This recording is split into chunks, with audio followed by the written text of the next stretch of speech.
My name is Paul, and I am the voiceover for a ministry provided to you by Kym Coan at God is Government called Your Daily Bread. Taken from Christ's teaching of the Lord's Prayer in Matthew chapter 6 verse 11. This is a daily devotion ministry focused not only on uplifting scripture, but scripture that will grow your spiritual connection with Christ.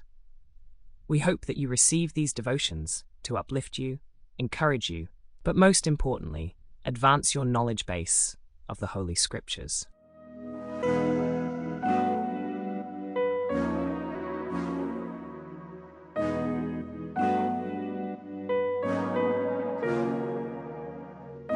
Today's focused discussion will be on understanding the concept of Christ's yoke being easy.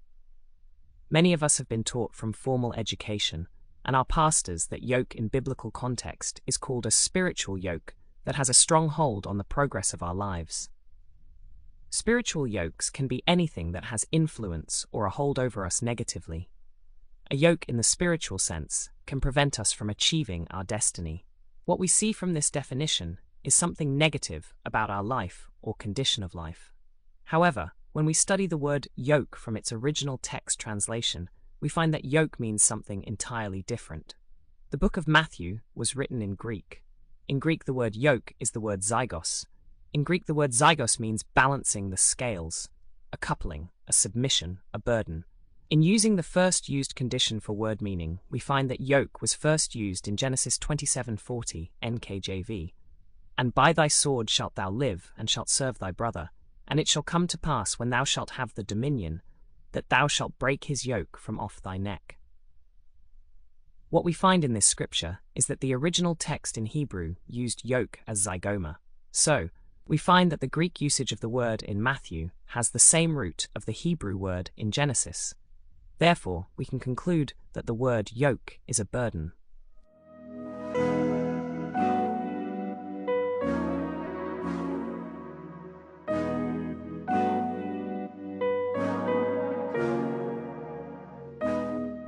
Taking this one step further in learning about the word yoke, we should review the language of the time in which the book of the Bible was written. Because the first use of the word yoke was in Genesis, we needed to review the primitive Hebrew language word for yoke. This review would consider the writing font that Moses used. What we find is that yoke was written with an L and the symbol of an eye. The symbol would be an oblong shape like that in which we find our eye socket, and the dot in the middle representing the retina of our eye. From this review, we find the letter ayin in Hebrew is the word for eye. We find that the L was the 12th letter of the Hebrew alphabet and is called lamed. The lamed in Hebrew is the word for teaching, learning, purpose, or authority, and was a shepherd's staff representing authority of a shepherd. In an esoteric approach to the word yoke, al, the letter ayin, stands for eye, perception, and insight. So, what we can take away with all the above is that yoke is a burden, a task of some sort, that is the processing of teaching or learning for yourself or from a shepherd to a flock. Taking the next word easy, we find that the first records of the word easy began around 1150 AD. It comes from an old French aisier, meaning to ease.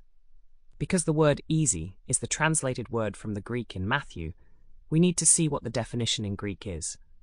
We find that the Greek word is aveta, and the meaning in the Greek is easy.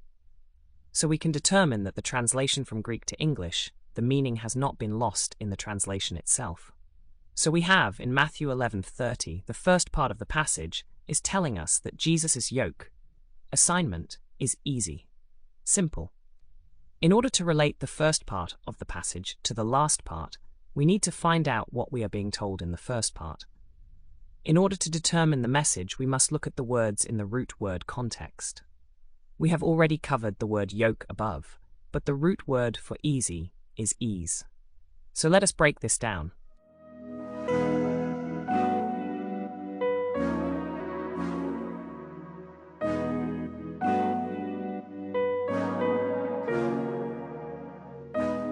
We are told in the universe laws that the law of duality is present in everything, the law of duality.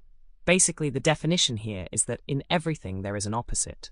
Good versus evil, love versus hate, light versus darkness, healthy versus unhealthy, prosperity versus poor, abundant versus lack, etc., etc. When Adam and Eve ate the fruit from the tree of knowledge and opened their minds to this knowledge of good and evil, they immediately understood that they now live in a world of duality. We have within us both the good and evil. Good is the soul of God given to us in this physical body, and evil being the ego created by our mind. Through our free will of choice, we can either live a life of ego or a life in spirit. It is only when we are in spirit are we able to use the attributes of our source to co-create our life experiences. In looking at the word ease, the opposite then would be what? Dis-ease or disease.